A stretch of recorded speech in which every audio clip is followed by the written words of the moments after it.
Hello everyone. I would like to welcome you all for today's webinar, What's New in Virtual Dynamic 2020.0. First, I would like to introduce myself as the moderator of this webinar. My name is Ali Kubaisi. I'm the Worldwide Training Manager for FEV Software and Testing Solutions. So the webinar will be presented by Mustafa Duyar and Swapnil Shah, the Virtual Dynamics team that will present for you the new highlights of this new release. The duration of this webinar will be around 45 minutes. So if any one of you have any question, please feel free to ask them using the panel on the right side of your screen. Then if we have enough time at the end of the webinar, we will take each question at a time and we'll tackle them and give you the answers. So having said that, why don't we start learning more about all these new interesting features that we're gonna see together. And first, I will hand it over to Mustafa Duyar. Mustafa. Thank you, Ali, for the introduction, and thank you everybody for attending our webinar and your interest to learn the new features of Virtual Dynamics 2020.0. In the next few minutes, I'll briefly talk about the new features and show you a few slides about those, and then I'll hand over the words to my colleague Swapnil, who is the application engineer for Virtual Dynamics, and he will demonstrate you those new features by using the Virtual Dynamics graphical interface. We released Virtual Dynamics 2020.0 17th of June, and it is based on Adams 2020.0. The new features and enhancements include but not limited to NVH sensors, gear root stress calculation, Geartrain Wizard to include bevel and hypoid gears, Rex support for Geartrain models, oil film model for bevel and hypoid gears, output requests on gear teeth, valve lift optimizer enhancements, and help update. So, a little words about NVH sensors. It's a generic method for all flexible body UDEs that we can create requests on the nodes that we are interested in NVH results. A good example is a flexible engine block that we can have virtual NVH sensors at the desired locations, and then we can calculate those NVH results and output at the request file.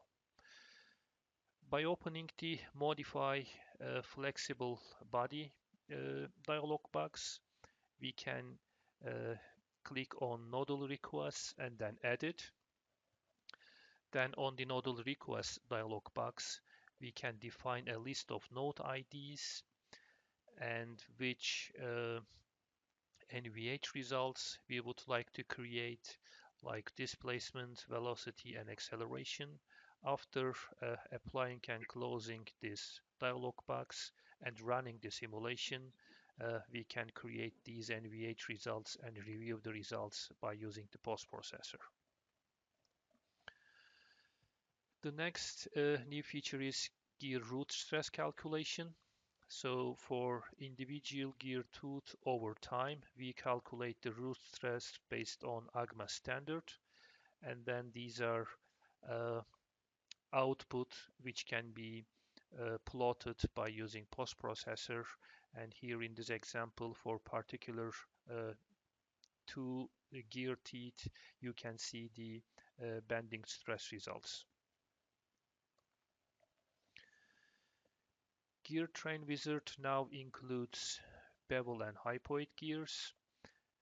We can input the bevel gear geometry data as well as the bevel gear contact, and then by hitting build, we can create the bevel and hypoid gear models and then save this as a template which can be used afterwards.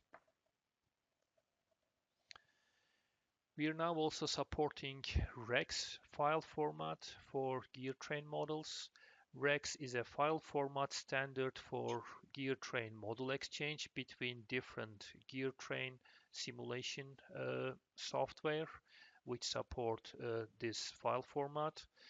So we can import by using Geartrain Wizard the Rex files, and we can modify the geometric data coming from the Rex file format. We can edit this, fine-tune this, and then build the Geartrain model by hitting the build button of Geartrain Wizard. In the previous releases, we had oil film model for parallel axis gears, meaning spur and helical gears. Now with this release, we are introducing the same oil film model for bevel and hypoid gears. So that means the contact force calculation of bevel and hypoid gears now includes the oil film effect. We have new output requests on gear teeth that include normal force, tangential force, local contact stiffness, global stiffness, Hertzian contact force, the minimum oil film thickness, maximum oil film pressure, flash temperature, and many more are among the new output requests on the gear teeth. We have also enhanced the valve lift optimizer. From single valve train kinematics dialog box, we can start the valve lift designer and then open the valve lift optimization criteria graphical interface. There are up to 9 optimization criteria that we can define, and based on the objective, we can optimize the valve lift curve.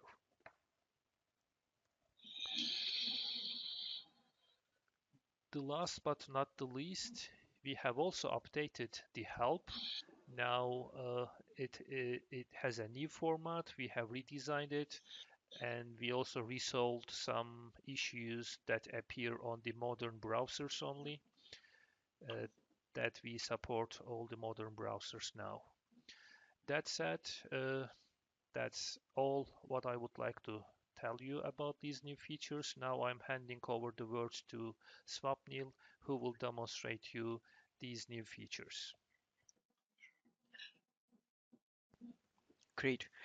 Thank you, Mustafa, and a warm welcome to all of you from my side. I will try to demonstrate all the features that Mustafa just presented, and along with that, as an added surprise, I'll also like to go into an Adams functionality which Virtual Dynamics has also adopted. I will start with the new features and enhancements in the gear drive, and let's open Geartrain Wizard. This feature, Geartrain Wizard, is especially beneficial as it helps in easily building entire gear trains using the so-called wizard files, which Virtual Dynamics also helps you create. We have extended the capability further and enhanced this tool to also read in files of the rex.s format. So you have a simple button over here which allows you to import rex.s files and generate your gear train using the Geartrain Wizard. I will try to be a little efficient over here, and instead of going through all the steps, let me try and play this video. Let's assume you have such a complex gear train which you want to build with 10 bearings, helical gears, many shafts, bevel gears, and of course all of these components will have a lot of their internal parameters. All to put together, you have hundreds of parameters which you need to define to generate or model a gear train. But what if you have already a model prepared in a Rexus compatible software? So, in a very few relevant clicks, what you can do is you can import a Rexus model using the Geartrain Wizard.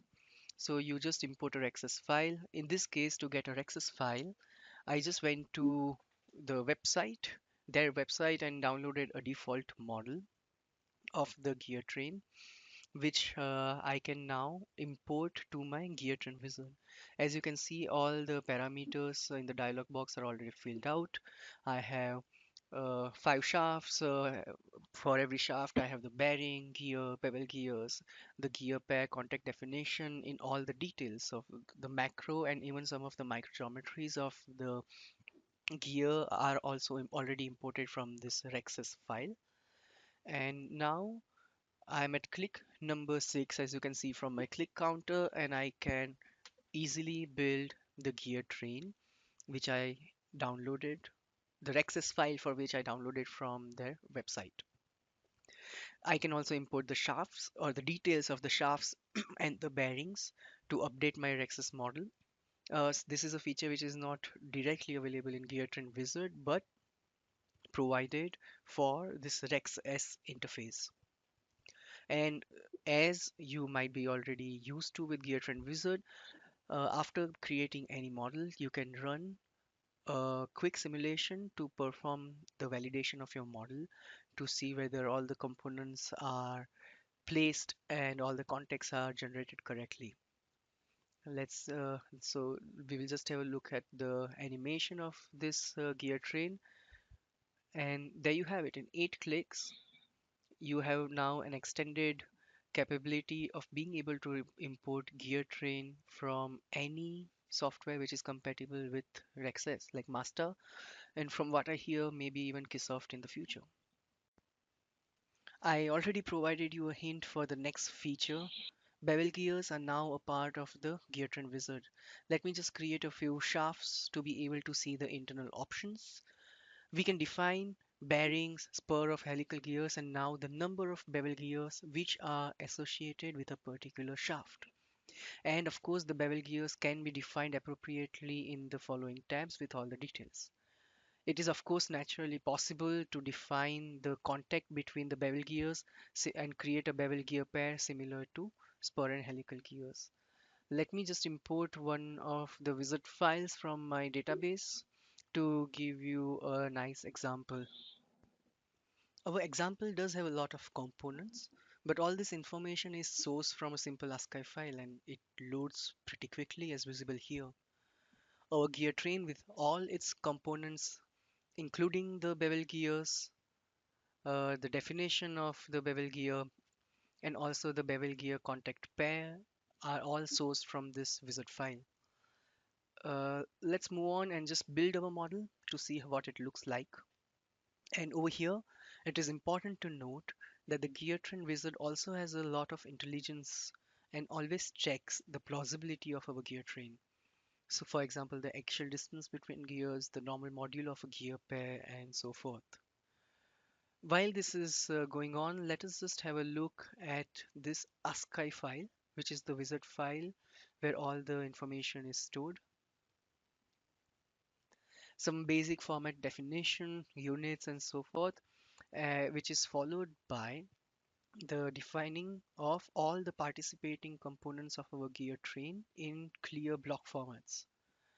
And in the end, the different interactions at the bottom, interactions in the form of contacts and constraints are also defined over here. If we come back, okay, the final bevel gears are being generated, and as you can see from the message window, the gear contacts, which is the final step of this model generation, is being carried out currently. And it's done. And this is what a gear train with a bevel gear pair looks like. I'll perform the next steps in the standard interface. So let's just go and create a subsystem. Wait, my hands are sometimes faster than my brain. I need to go back to the template builder and first save my template.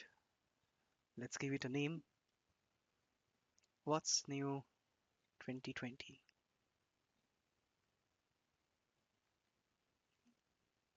Once my template is saved, now I can go to the standard interface and start creating my subsystem. Use the recent template, and my preferred naming convention is always sub followed by the template name.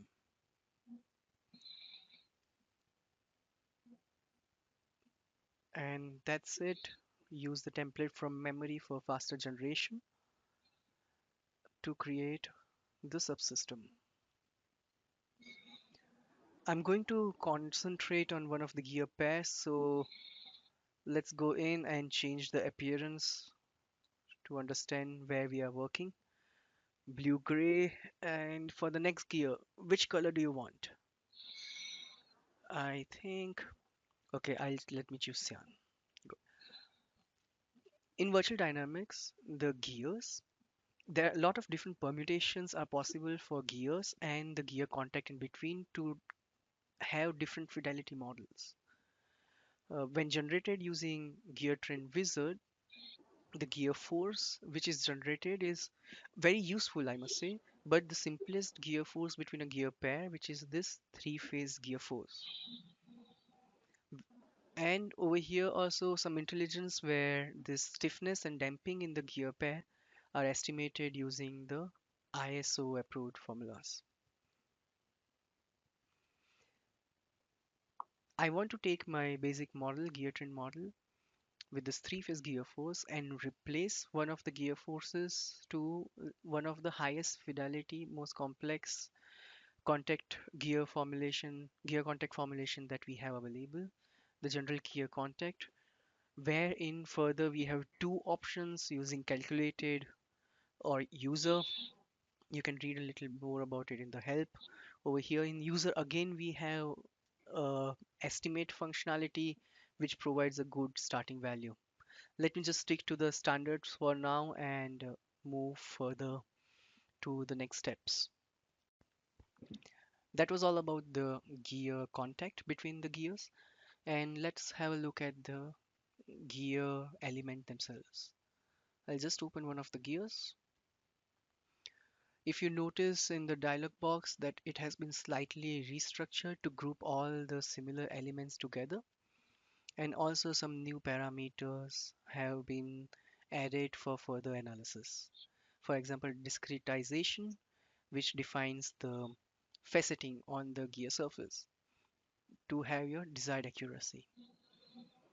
Similarly, the addendum modification coefficient or tip reduction, which are slightly redundant, are placed together. You can also define your oil film thickness on the gear on the internal geometry now. You don't need an external geometry to do that, but it's still possible to work with external geometry. You can export a geometry from virtual dynamics. Maybe if you want to create a flexible gear, that's possible.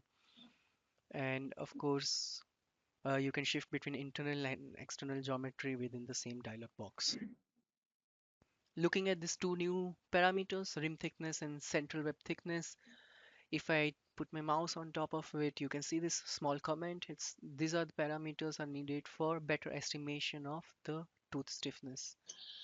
A completely new feature, a new enhancement, stress, where you would be able to estimate the root stress of the gear teeth based on norms. A lot of different factors are necessary to do this estimation.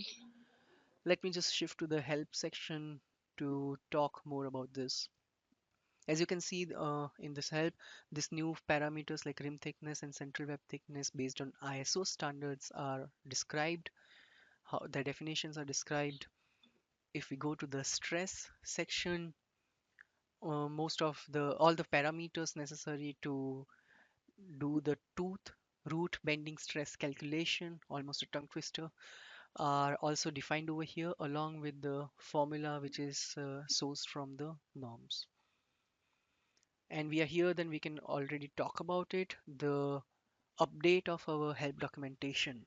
It's cleaner, faster, it's much more responsive and little dynamic. And hopefully everyone will enjoy using our new help documentation.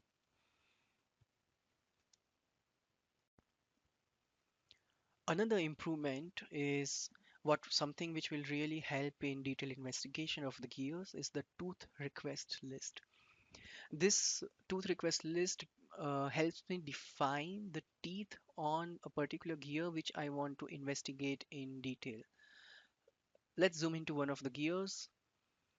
So the red segment of a gear is always the tooth number 1, and the corresponding teeth are numbered based on the gear orientation in a clockwise manner.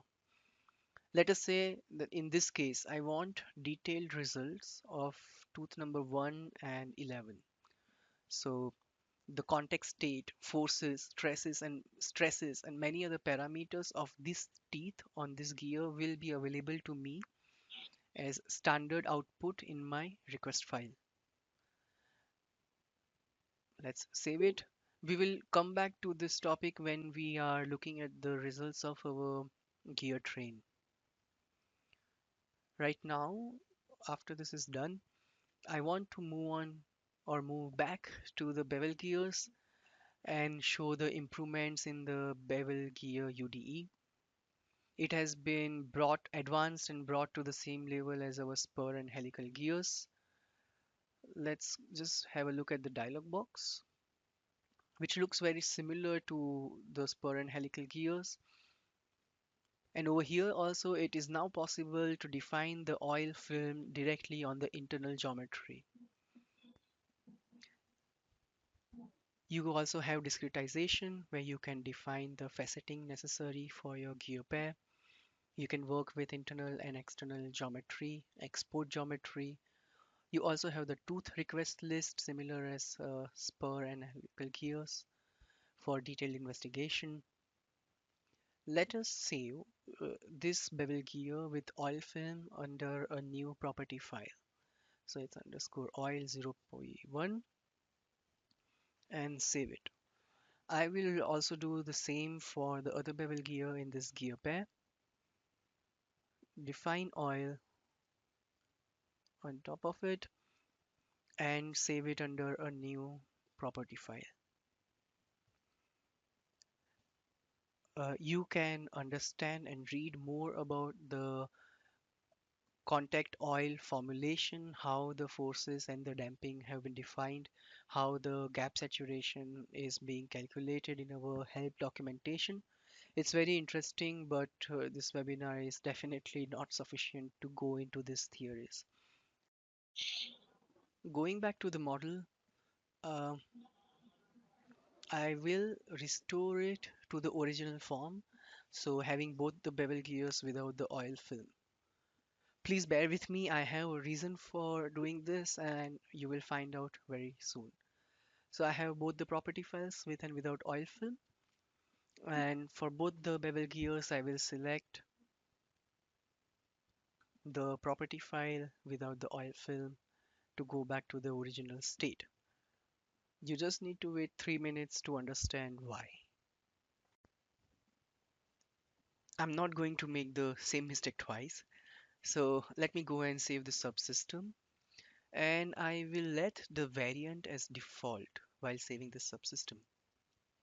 This brings us to this new Adams functionality which Virtual Dynamics has also adapted, which I mentioned in the beginning, and it is called variants. I will also go further and create a new generic assembly with the subsystem which we just created. Again, the same naming preference, ASY, followed by this name of the type generic in this case.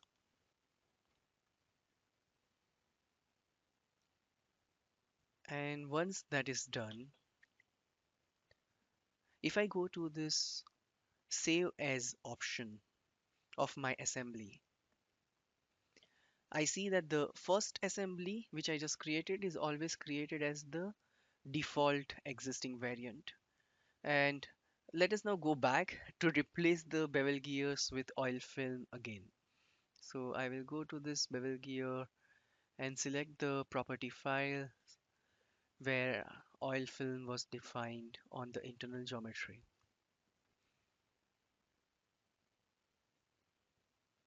And the same for the other gear.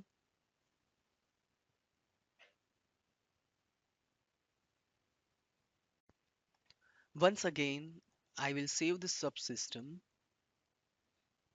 but this time with a new variant with the extension of my choice. So new variant, I call it oil 0p1. I will also do the same for the assembly and save this particular assembly, this current model situation, as a new variant. Again, let me just call it the same oil 0P1. So we just saved two subsystems and assemblies of this model, but I'll go to my database folder to see what it looks like over there. And over here you see I have only one subsystem file of my model, which going in looks like the standard subsystem file, what you always have. Let me just search for the term variance here.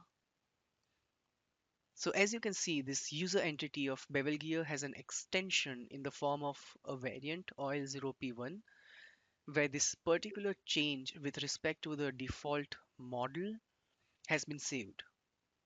Instead of a new subsystem file, these changes are just saved in the same subsystem file as a new variant.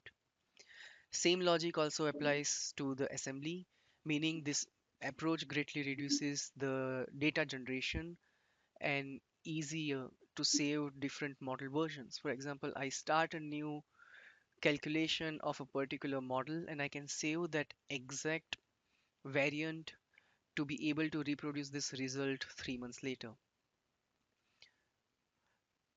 Of course, it's important to be able to switch between these different subsystems and variants easily. And this is also very nicely and intuitively implemented.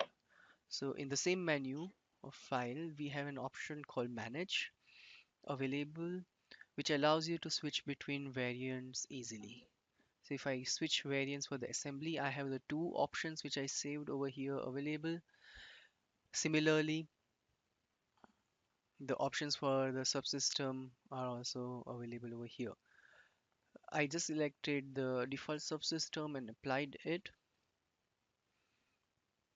And once it has been updated, I would like to go to the bevel gears and check in the dialog box to see that this property file where no oil film was defined has been correctly applied. Now, just to double check it, I will switch to the variant oil 0P1 which we had saved. The first thing which we should be able to see is on the top, there is the naming of the current assembly plus subsystem. And as you see, the name has been updated with this variant name. To make completely sure, I go again to the dialog box and over here you can see that oil film has been applied. An assembly which can be made with multiple subsystems, so it has more options than subsystems over here in variants, where you can add, toggle, replace, delete uh, the subsystems as you desire. If you, for example, go to the toggle subsystem option, multiple subsystems and variants would have been available over here for me to generate the assembly of my desired permutation. We wanted to look at the results of our gear train, but before that I want to explain some basic nomenclature before moving to the post processor. The description is available in the help in the details section. So one way of studying the gear contact is investigating these predefined zones. This central zone, which is defined by the center to center line, is called tooth center, TC, and zones on either side of it are TCM and TCP, which is the minus and the positive directions. Furthermore, gear teeth are defined in two different zones, FL and FR, which is flank left and flank right. So the entire output in this case is gear 1 left flank tooth center minus, or gear 1 flank left flank tooth center. The size of these zones is determined by the contact mesh and the tooth dimensions. And within every zone, many intrinsic details like the radial and the axial position of the contact, the normal and the tangential forces, the velocities, and many other parameters are available. Another way of studying the gear and gear contact is from the perspective of a single tooth, which means you have a dynamic reference frame. Imagine that you are just sitting on the tooth under investigation. Over here also, all the intrinsic details, detailed results of the different forces, the penetration depth, penetration velocity, sliding velocities, many different results are available. It is easier to analyze the periodic behavior of the gear tooth in such a format. So hopefully all that is clear, and now we can move on to the results. Over here in the post processor, let's first focus on this request in the bottom. If you remember from the nomenclature, so we have from the gear 1 perspective, the results of different zones, TC, and the positive and the minus directions for the flank left and the flank right. So all these results together for these zones are available as default for general contact gear. And if we now focus at these curves in the post processor, the red and the blue curve, they are this new functionality which gives us the root bending stress. And we had requested for tooth number 1 and 11, and you can see the periodic root bending stress of both these teeth. To continue with this tooth related results, over here we have the normal contact force on tooth number 1. The blue curve is the result on the right flank, and the red curve is the result from the left flank. So you can see the transfer of force from the right to the left flank. Similarly, from a tooth perspective, you can analyze the teeth engagement. The red dots are tooth number 11 all the time, and the blue dots tell us the tooth number on the opposite gear pair. So it's 28, 22, 16. So it helps you also analyze the teeth engagement of a gear pair. Next, moving on to results in the contact zones perspective. Over here, we have results in the tooth center zone, the radial position of the contact. And as you can see, with a very high frequency, the contact keeps on moving from the bottom of the tooth to the top, and the same cycle continues. Similarly, in a particular zone, you can also plot the normal forces, again in higher details for left and right flank separately. So red curve and blue curve for left and right flanks. Of course, some flank may have zero forces at a particular time, but it's also possible if you want to see the total normal force not divided by the flanks to by just adding both the curves together. Let me rescale this, and so you would be able to see the total normal force in this contact zone. It looks very familiar, like the mesh stiffness cycle which is being repeated continuously. On a different note, now I want to move to the valve train. So over here I have a single valve train, the kinematic model, and like usual you can access the valve lift designer, which in itself is a very powerful and efficient designing tool, which has now been enhanced with our valve lift optimizer. So over here I'm able to see all the relevant curves, the lift, velocity, acceleration, and jerk.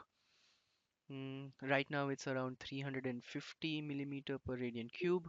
I can see the curvature, cam curvature. I can click anywhere in the valve lift designer to see the values at that particular point. My curve right now is almost too efficient. So what I'm going to do is I'll destroy this curve because I want to show you the power of the optimizing tool.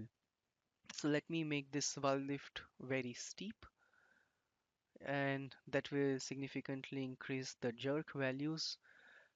I'll do it on both the sides for the opening as well as the closing. And now my jerk is in the range of 800 to 900 millimeter per radian cube. So now I have such an inefficient curve, I can start the process of optimization. As you see, I can choose up to 9 parameters. I can select and deselect any parameter that I want. I can change the limits of any criteria. And over here, let's say want a maximum allowable jerk of 500 millimeter per radian cube. I'll let everything else as default and start my optimization. I can see which criterion I have selected over here. It's it's very nice to see the optimization process, all the loops going live in front of you. You should be able to soon see these curves moving. Let me remove this. And yeah, as you see, my jerk uh, in this valve lift has already been significantly reduced. The valve lift has been changed, and it is still trying to optimize it further to fulfill all the criterion that I have checked in.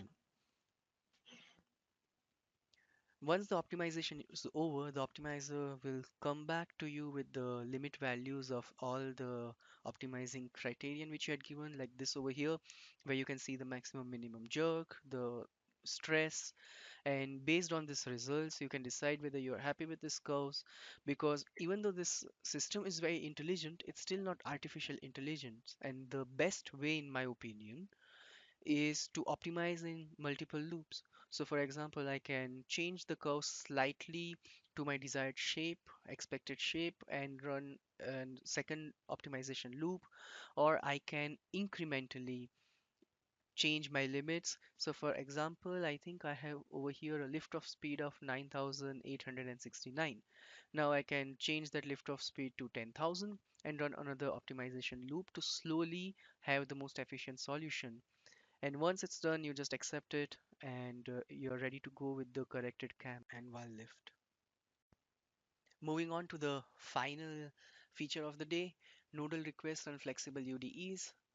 I'll use this cranktrain example where I will open the modify dialog box of my engine block.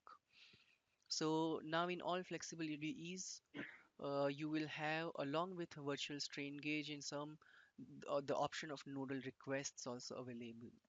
It's very simple and easy to use. You just provide a list of nodes, interface, non-interface, on surface in the depth nodes of your flexible body, and you can ask displacement, velocity, and acceleration, translational and rotational for each node.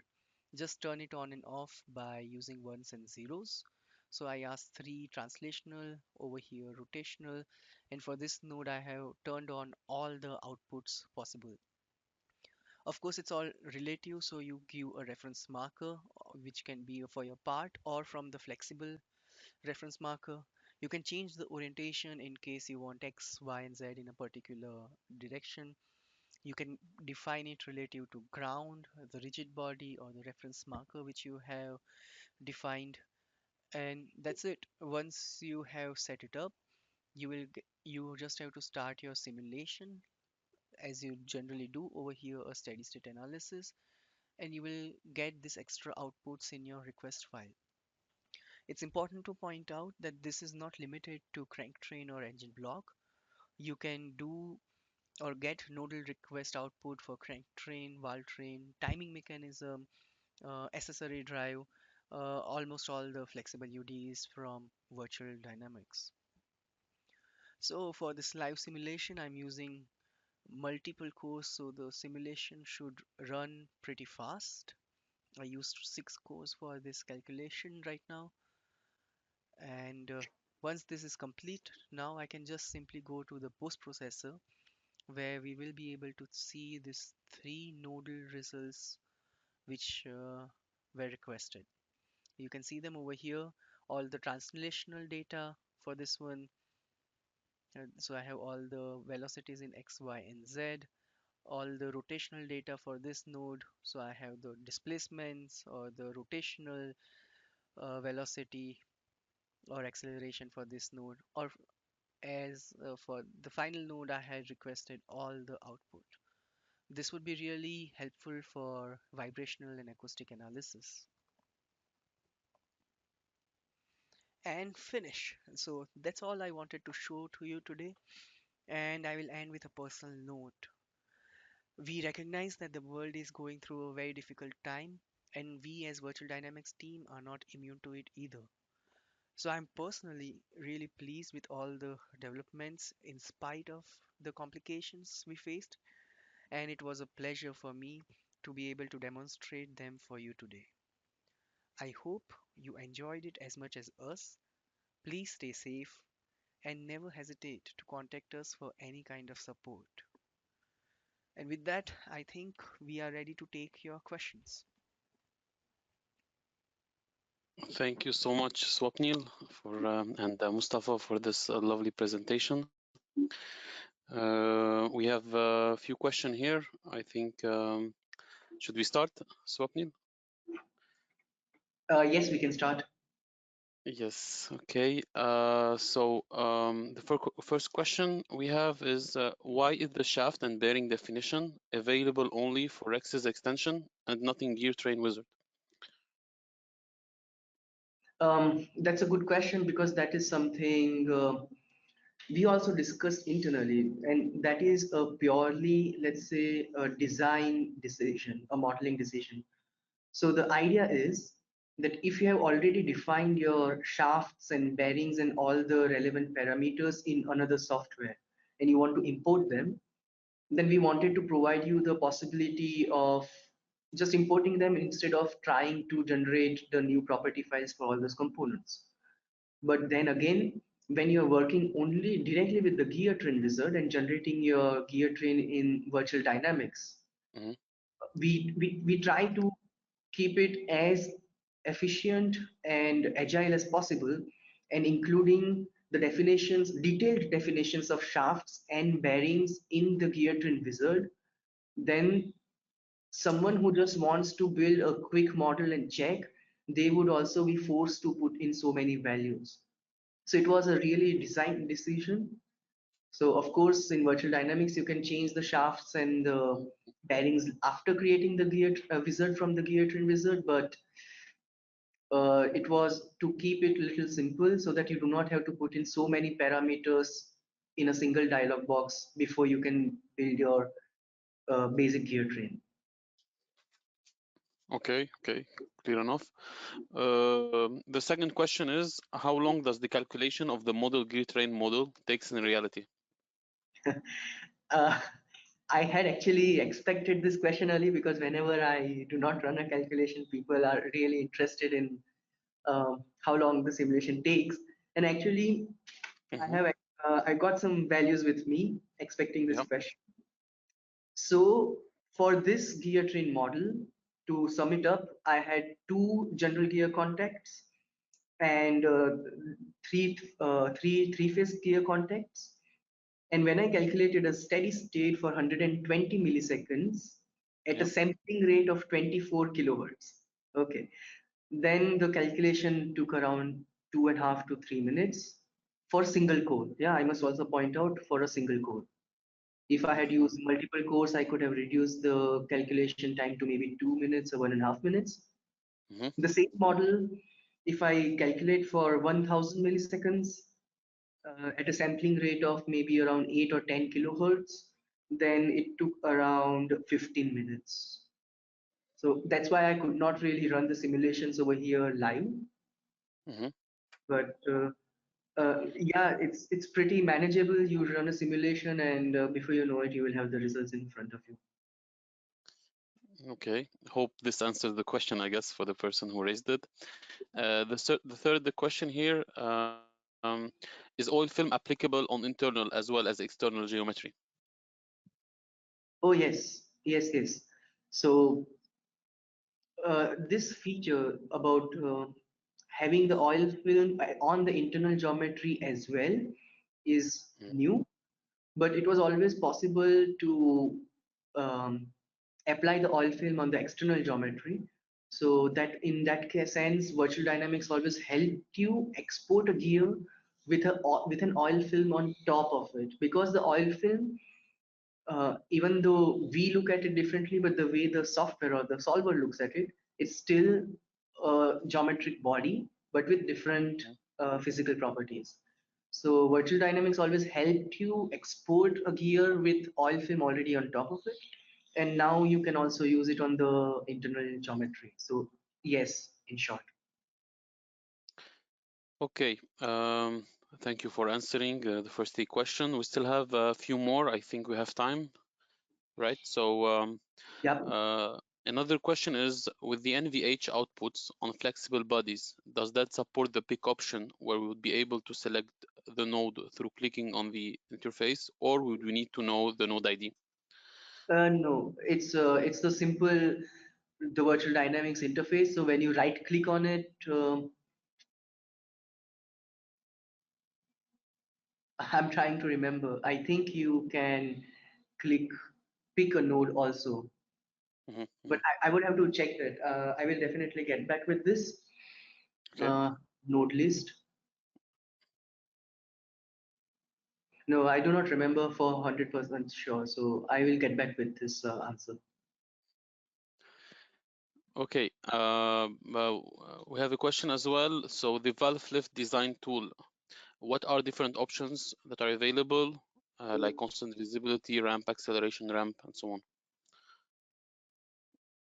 So yeah, there are 9. You can right now choose up to 9 different parameters to run the optimization. And currently, there are also 9 different options available for optimizing. So we saw jerk, Yeah. you have the calotte angle, you have the force, you have the lift-off speed. I do not have all the 9 parameters in mind right now, Okay. but uh, so you had the hydraulic lash adjuster, you had the forces on the hydraulic lash adjusters, 2 directions. Then you had the calotte angle 2, you had jerk, lift off velocity. So I said 7, and I do not remember which 2 I'm forgetting right now. But of course, you can easily look it up in the help. All of them will be well documented and defined over there. Okay. We can take one more, I guess. So the last question here is, using baseline lift curve and designing dynamic lift profile for new valve train. Is this something possible? Mm, So I guess if I understand the question right, so you start with a baseline valve lift curve, yes, and then you define your criteria as optimization criteria and your objective, which is the uh, maximization of the area under valve lift, basically. So starting with this baseline and this objective and the constraints, we optimize the valve lift curve, which can be then used for cam generation. yeah, and this optimization takes place in the as a kinematic analysis. But of course, you can use these curves, or you should use these optimized curves in the dynamic analysis too. So I think that was also a part of the question. There is uh, there is also a little bit of understanding of what kind of criteria you should set in your kinematic analysis so that you get the desired results also in the dynamic analysis. But that's up to the user on which criterion they select or what limits they set. Okay. I think that's it for the questions.